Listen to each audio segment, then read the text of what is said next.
One day I got a message from Shelley, and Shelley was thinking about the same thing I was. And I called him, we got together, and by talking. I never met him. And we started to talk, and all of a sudden, this became a international project. And Shelley, to me, I call him a genius. The thing that I think was the main element that got me into this was, through the years, my mother had told me that she and my father were fourth cousins, but wasn't able to explain to me how that was, and I could never see it in terms of a family tree or genealogical sequence. So that was a reserve item in my mind.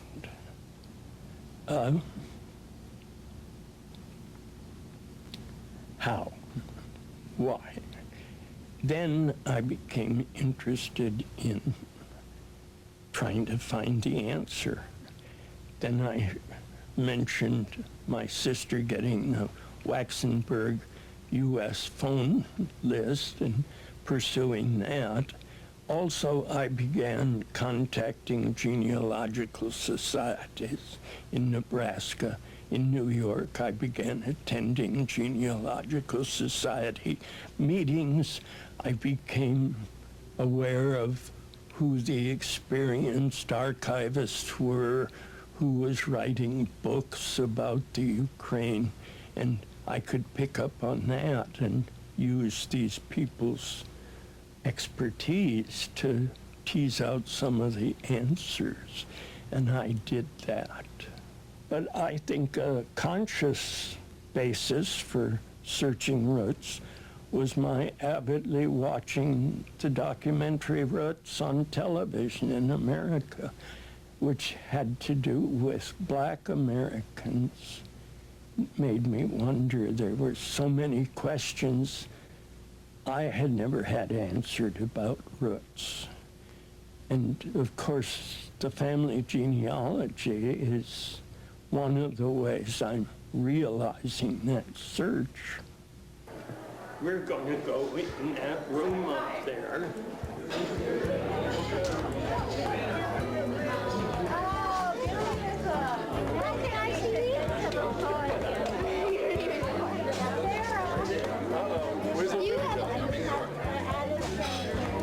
What are they?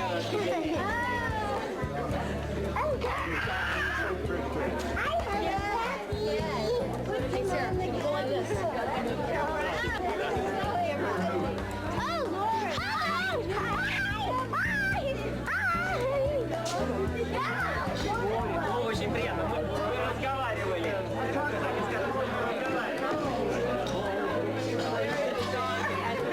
There are two Dick Waxenberg. Yeah. Lori's brother is a Dick Waxenberg. From New Mexico. Right. That's the guy in the red shirt. I see. The other Dick Waxenberg is the white Florida. The YMCA camp across the river. And this is the one, and you teased him when you were like, you said you were Richard Waxenberg. Yeah, but it's still here? No, it's somewhere along.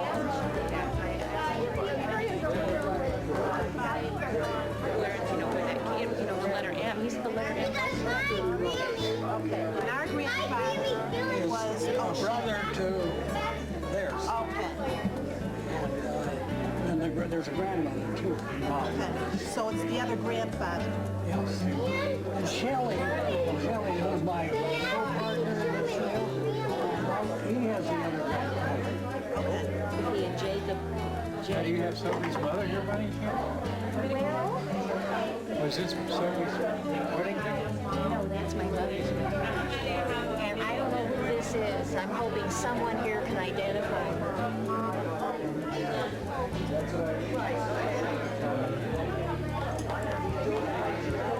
hoping someone here can identify this woman. This family reunion is really something. I mean, all of our lives, I felt that the Waxenbergs were a small group of people that there weren't very many of us, that we were a handful. And now I find out that there's over 100 at this meeting of the family reunion from all over the world, and it's terrific. It's absolutely terrific. Not in my wildest dreams did I ever picture what I'm seeing here. And today and last night and the rest of the time we're here, I think it's going to be a great reunion. I'm good.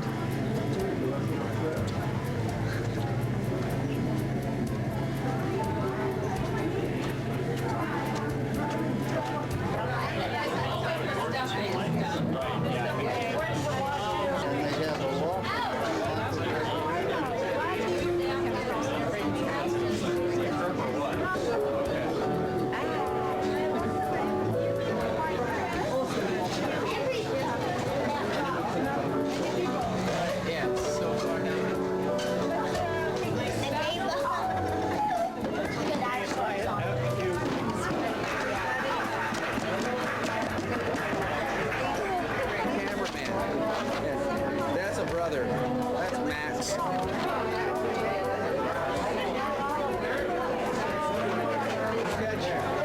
I got him.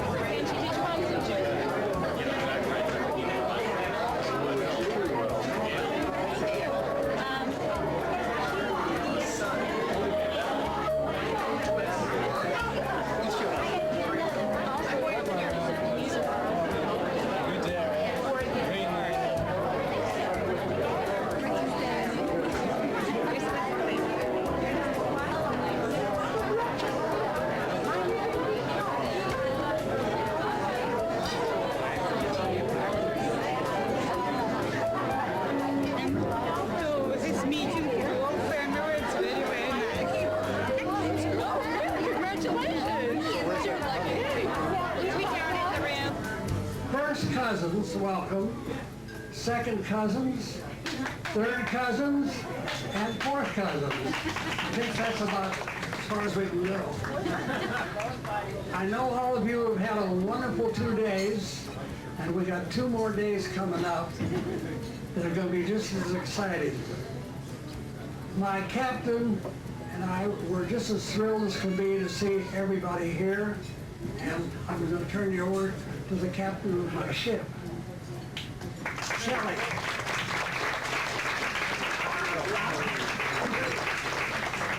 Maury and I enjoyed being a team.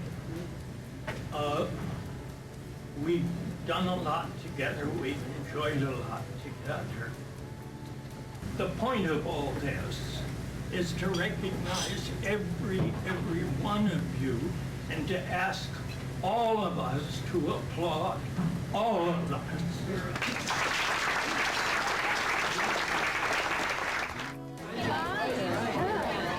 I'm kidding. He used to tell me about this dog he had that was dead.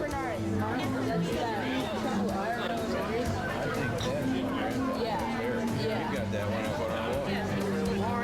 Maury. God, you're looking pretty dapper tonight there, young man. How do we do?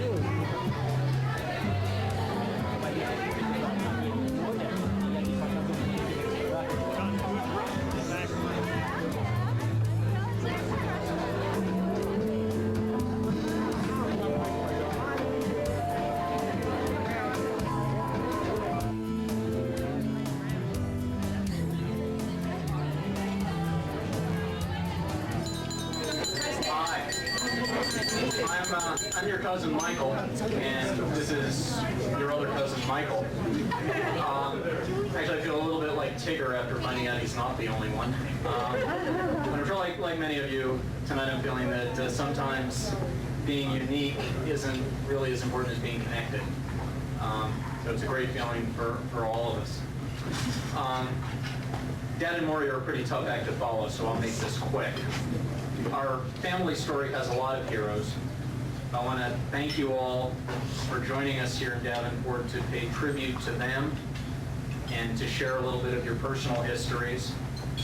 I know how much it means to Dad to have all of you here. It means a lot to his whole family. We're tremendously moved by the turnout. He wasn't going to let most of you off the hook until you said yes. So here's to all of you for heeding the call.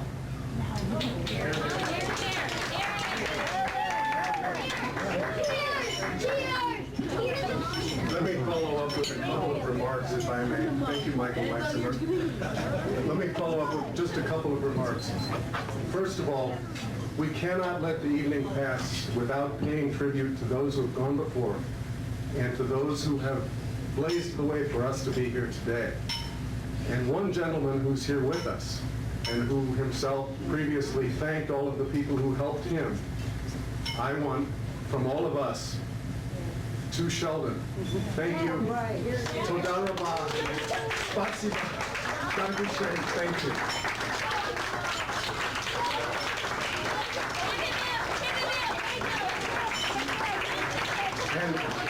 And finally, let me close with some remarks, a prayer, a blessing that our ancestors said and continue to say when they encounter joyous occasions, when they immigrate away from dangerous places, when they come to be with friends and family. The Shehechianu, and anyone who cares to can join with me. Baruch atah Adonai Eloheinu melech haolam shehechianu v'kimanu v'hikianu hazman hazeh. Blessed are you, O Lord our God, creator of the universe, who has sustained us, preserved us, and allowed us to reach this joyous occasion. Thank you, Sheldon. Thank you all very much.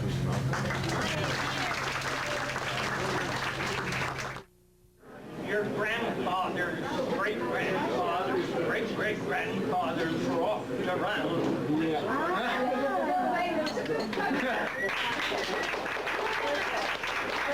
Ladies and gentlemen, the next term informal order.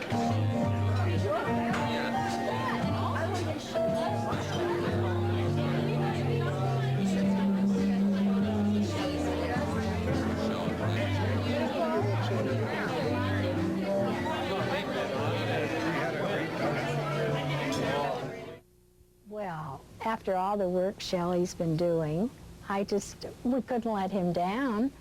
And I thought it'd be kind of fun. And it is already. I love it. Shelley came to visit about 1.5 years ago, and I had the names and addresses of Waxenbergs, and we started talking about it. And we had talked about it then, and then he contacted Maury, and it snowballed. I mean, how could you not come and check out who you're related to? And I will say, immediately, all of our children were excited about it, which sort of surprised me. It did me too. I was surprised. Yeah. So. I just knew the close ones. Dick here, I knew about him and his brother, and a few others, but I never ever had the chance to see them or spend time with them. I was kind of away from the rest of them. I never really had a chance to do those things.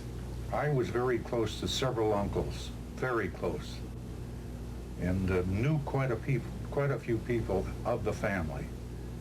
There were 14, as you say.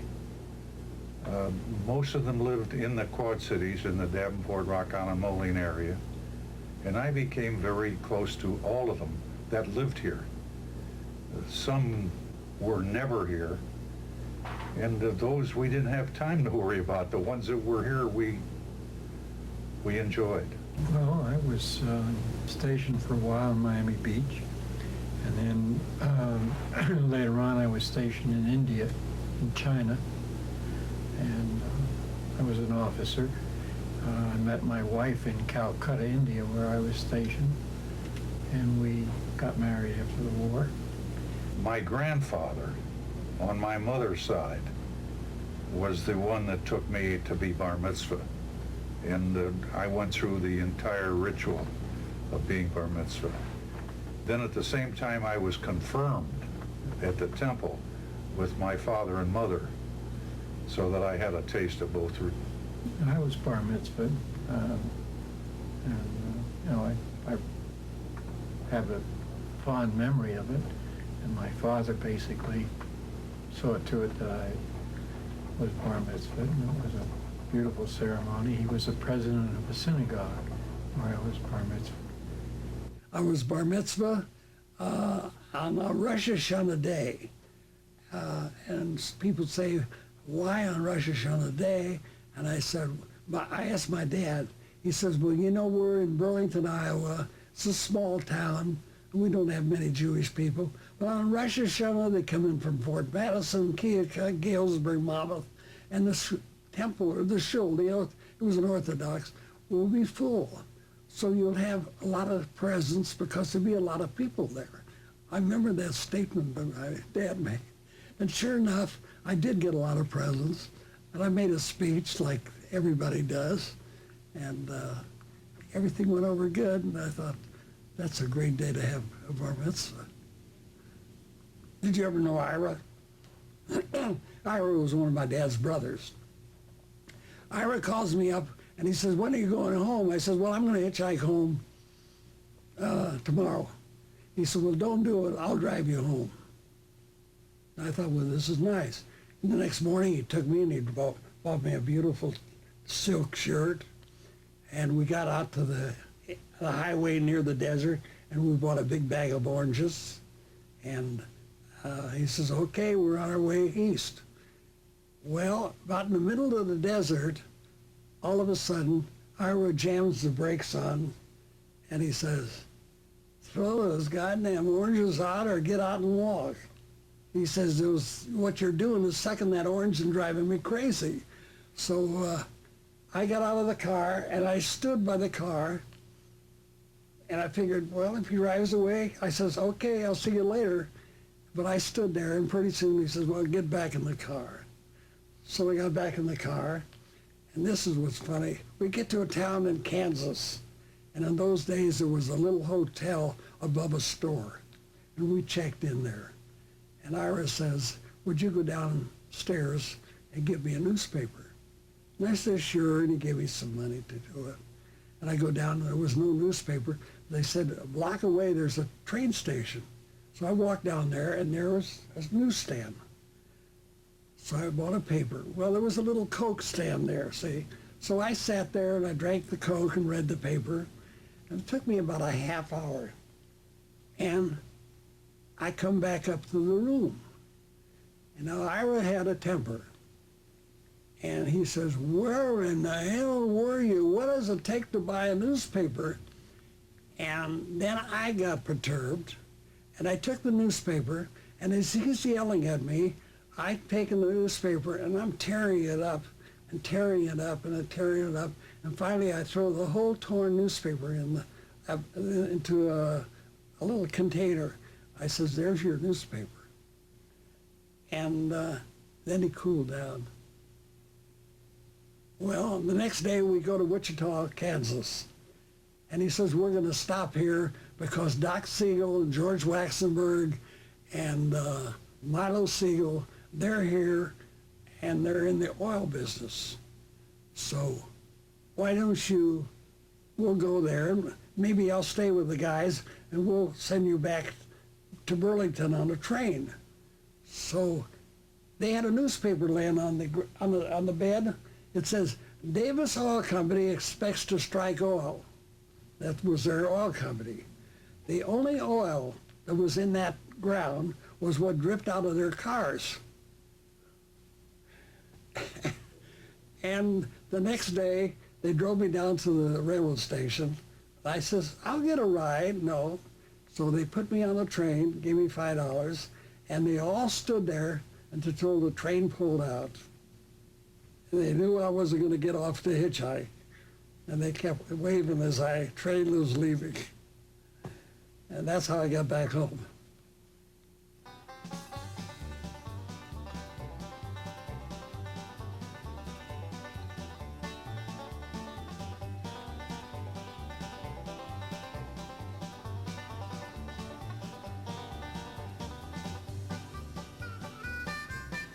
You're in it. Thank you.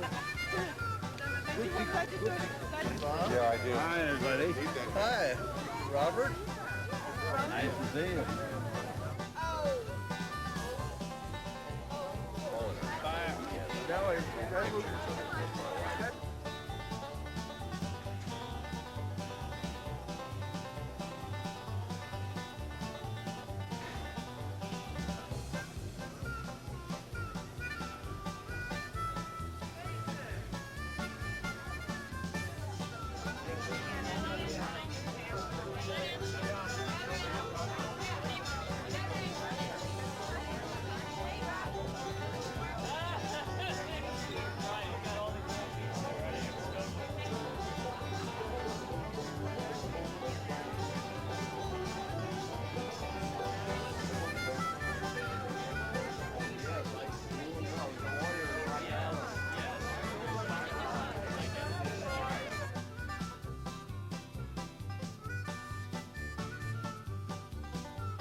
This is Michael Waxenberg. And this is Michael Waxenberg. How Michael and I are related. Michael's great-grandfather, O'Shea, Michael's great-grandfather, O'Shea, was the nephew of my great-great-grandfather, Yehuda, also known as Yudko Waxenberg, which makes us something like third cousins once removed. That sound right? Third cousins once? Okay. Michael and I are third cousins once removed. Okay. The most interesting thing this weekend is how we all have our personal stories of the ancestors who came over and how we're reliving that with ancestors who have come over very recently and with the relative who came over from Siberia just for the weekend. And to realize that there's this global family that is all related regardless of nationality was a very moving experience.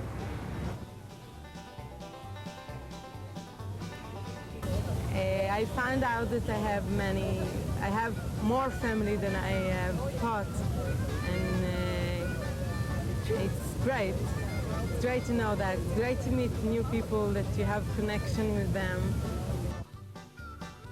They threw a coin and they decided who is going to United States and who is going to Israel.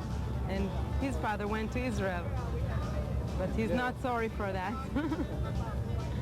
The most moving experience for me from all of the research that my namesake here did was the discovery by individual name of all of our relatives who were lost in the Holocaust.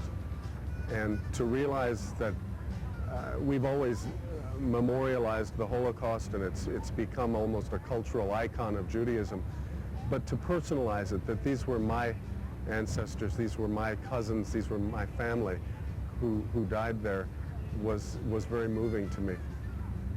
We've all known all our lives that our lives were owed, our lives were saved, our lives would never have happened if it hadn't been for a few people making a choice, whether it was 60 years ago, right before the crisis, or 100 years ago, or 150 years ago. This weekend personalizes that in a way that nothing else ever could. Michael's right, the Holocaust is a cultural icon. It's almost a cliche. But here, right on the boat, you've got the descendants of people who made all of those choices, people who have thrived as a result of their ancestors making all of those choices. I mean, the story in the Soviet Union isn't all tragic. Boris's family was able to escape to the east. In Ephraim's family, there was horrible destruction. But Ephraim himself is a success, and he doesn't live his life burdened with the Holocaust. His life isn't about the Holocaust. For us, there's a new understanding, I think, of how lucky we were not to have had that close brush, how lucky we are to be here, and how much we owe to a few people long gone, some of them buried here, some up a river in Omaha. And as a result of their having made those choices, God willing, we never will. We'll never have to. I couldn't imagine having this many relatives, especially from all over the world. I mean, relatives from Russia, I never knew. Relatives from Omaha, I can't tell which is more foreign though, Russia or Omaha. He feels that Israel is the place for the Jews. He's a Zionist. Family is a support system which most of the time you have your whole life. There are people who love you and whom you can always trust and depend on for anything that you truly need. And they're wonderful. They're how you survive.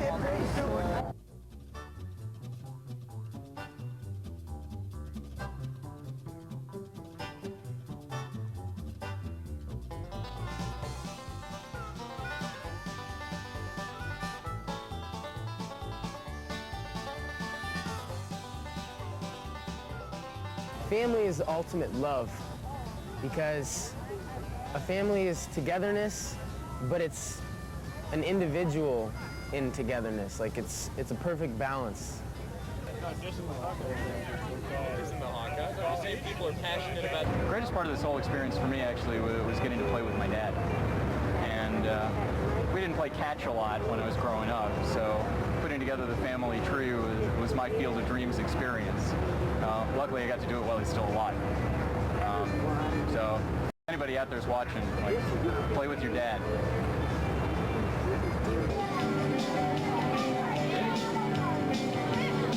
Well, shake it up, baby.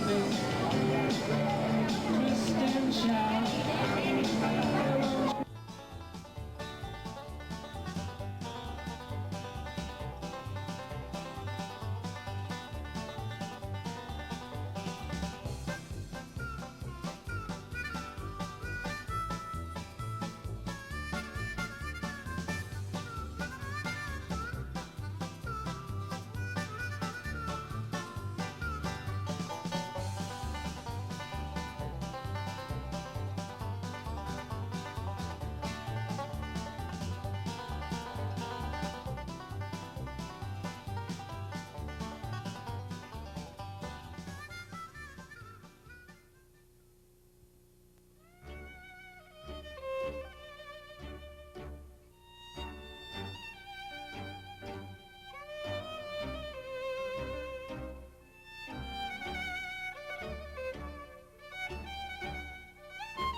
I didn't know I had ancestors in the Ukraine. I didn't know we had ancestors in Omaha.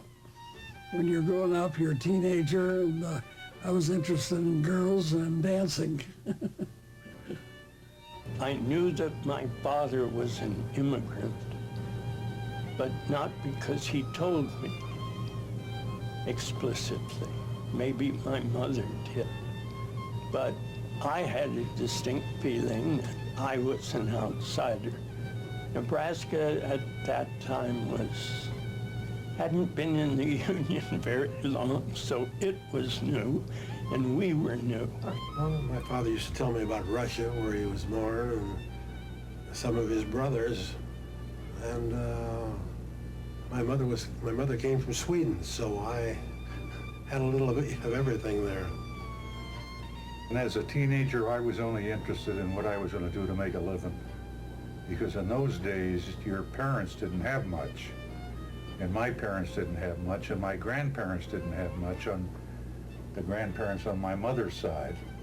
Our archives mostly derive from Tsarist time records from 1750s, 1850s, down to the 1900s, when they kept very close track of Jewish births because they wanted to get hold of those Jewish boys at age 17 and take them into the Tsar's army.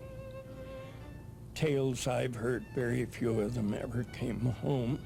They were abused by Russian soldiers, by Cossacks, and of course by the enemies of Russia. There were plenty because the Poles and the Russians and the Austrians and the Germans were always changing those borders. My father left. He was very guilty about that. He took out an insurance policy when he was a new immigrant, which I had never seen until his death, when I was executor of his affairs. But that first insurance policy said of his mother, cause of death, she died of a broken heart. In 1933, I remember our dad went to Russia for the first time. He went by himself. He went by himself, and he came home. He had some pearls sewn in his coats. It was when I went to the Soviet Union with my father and my mother and my younger sister in 1962. I began meeting these people. There was an effort on my part to connect with family in Europe by way of trying to save them some hardship. That, of course, gradually ingrained family awareness in me. I've definitely learned a lot about how we got from Russia, because I knew we were Russian and we looked Russian, but I didn't know exactly when and how we came over. And now I'm really figuring it out, and I hope that we can teach our descendants definitely where we came from. And my sister Jane has a lot of family feelings and actually got involved in looking up relatives back in Russia 8 or 9 years ago, and is now resettlement director for the Jewish Federation of Los Angeles, California, and is involved actively in bringing over Russian Jews for resettling in the United States. So the pattern continues. We're still reaching a hand back to those who aren't as fortunate and giving them an opportunity to enjoy life in this country.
This is the grave of Oshia Waxenberg.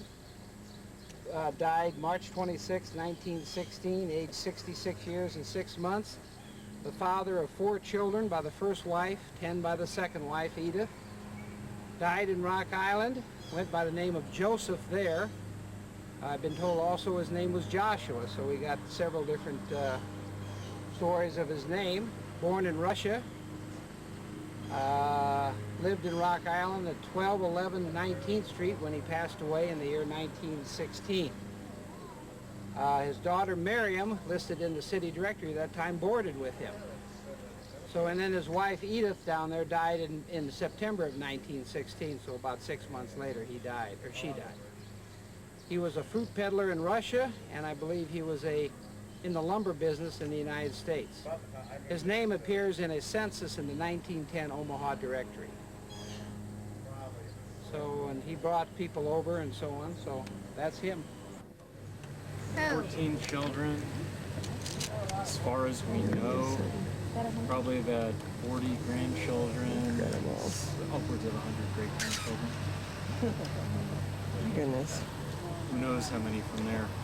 Mother Doris has enjoyed telling the story about her Uncle Lewis, who came to town with his bride from San Francisco, Ida McCarthy, who was Irish Catholic, and he was Jewish. Because it was an intermarriage, he wasn't going to take them into his parents' home, but he wanted to give his parents the respect of meeting her. So he had a designated time when they sat on their front porch, and he drove by in a carriage with his bride, Ida. And as they drove by, that's the way his parents met her and were introduced to her. Well, my mother tells a story when she was a young girl. She would be taken by her mother and aunt to visit her grandfather, O'Shea, across town, because they lived in one part of town, Omaha, and her grandfather lived on the other side. So they'd go in a carriage, which was a mode of transportation in those days, and they'd get to the house, and it was a big house with a porch, and they'd go into the house, and my mother would kiss her grandfather, and she says to this day, she can remember the scent of brandy on his whiskers, because he had a habit of having a sip of brandy in the morning. Weird. Another wonderful story that we heard from Mother, the oldest grandchild, actually, she was, and she's told the story many times about in their home they had a little parlor in the front, small parlor, and they had a potbelly stove that had colors, and it would light up in this small parlor. And the Waxenberg boys were all tall, tall and lanky, and they loved to put their feet up on the potbelly stove to relax, and they would sit around and with their long, lanky legs up, and if they acted mischievous, she said Grandpa Joshua, Grandpa Shea, would take his cane and smack them on their feet, on their shoes. And she never forgot that. She said, but they stayed in line that way. Then down below the hill, we've got some other people that are buried there also from the family. There's Abert. See, is Bill here? That's Bill's father, my dad's brother. Sam, his father. Ida, his mother. There's Louis, buried there. And all it says on his tombstone is 1885 to 1940, no information. Then on the other, over there, there's the Franklin family, and also the Eleanor Siegel. So we'll go over there and see a few of those graves. This is my grandfather, Sam Waxenberg, the father of Maury, Abert, and Richard. He died in May of 1939, just a few weeks after I was born. He had a pawn shop and clothing store called in Burlington, Iowa. They lived at 123 Main Street. This is the grave of Louis Waxenberg. He was known primarily in the family as a, let's say a confidence man, I guess you would have to call it. No. He was arrested many times I believe died of a gunshot wound back in 1940. No, not so. He was arrested in 1933 by New York police for... Those guys had something in for him. For problems, I don't know what. They had something in for him. Richard, He never did anything wrong in his life. And then here is How do you remember? Abraham, or Abert Waxenberg, which is my dad's brother, Sam's and Ida's son. He died in 1957 of a problem with his heart. And on the stone it says Avram ben Samuel. So that means Avram ben son of Samuel. This is my grandmother, Eleanor Waxenberg Siegel, who was born in Russia and came to the United States. She was about 3 years old. And they went to Omaha immediately. She came with her father and there were 8 including her, 8 siblings. And my great-grandfather's second wife then had 6 more children. But this is Eleanor. She lived in Omaha until J.M. Siegel came to town to make a marriage, actually with an older sister. Esther, that was who it was. And J.M. Siegel decided on Eleanor, and she came to Davenport and lived the rest of her life here. And she had 4 sons, my father, Al, among them, and my cousin Steve just arrived here for this reunion, and my father's younger brother, Howard, Eleanor's youngest, her baby, Steve is his oldest son. And Steve has brought 4 sons. No, only 3 could come today, but his oldest son is here. So they made quite a journey in one generation, quite a class and cultural leap from a very humble beginning in Russia to Omaha, to Davenport, and some of her brothers and sisters went to Hollywood and many places, 14 of them all together, and here we are, many, many descendants, making contact and reestablishing the ties and feeling the connection among each other and among our ancestors, and thinking about how this connection is going to go on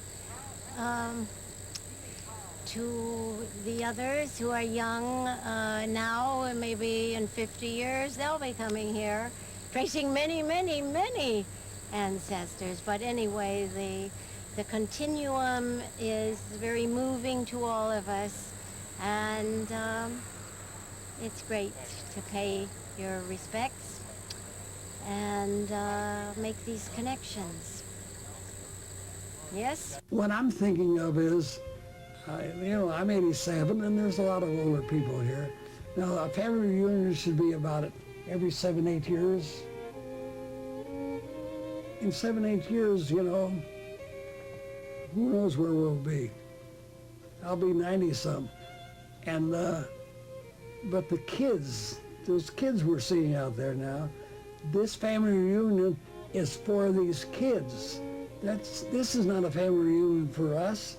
We've lived 60, 70 years without a family reunion and actually didn't miss it. But the kids is what it is. And that's what I'm happy that we're doing it for them. I'm still amazed at this meeting, and it's a thrilling thing to suddenly look at people that are related to you that you've never met in your life, young, old, everything.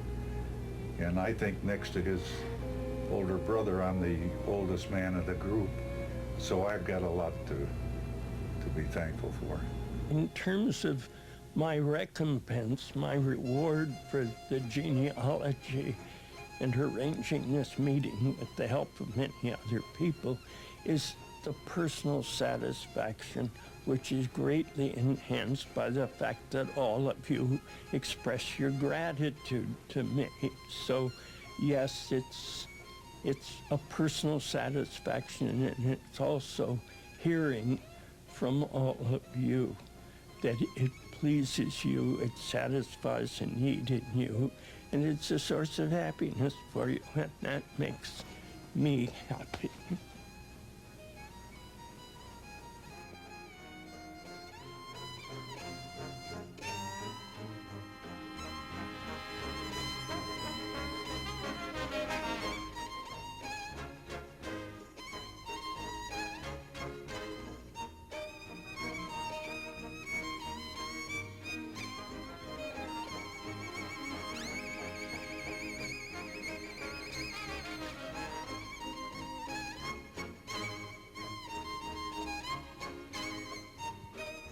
I've learned that I really respect my family, and I really want to continue relations with my family. And maybe in 30 years I'll be running the family reunion.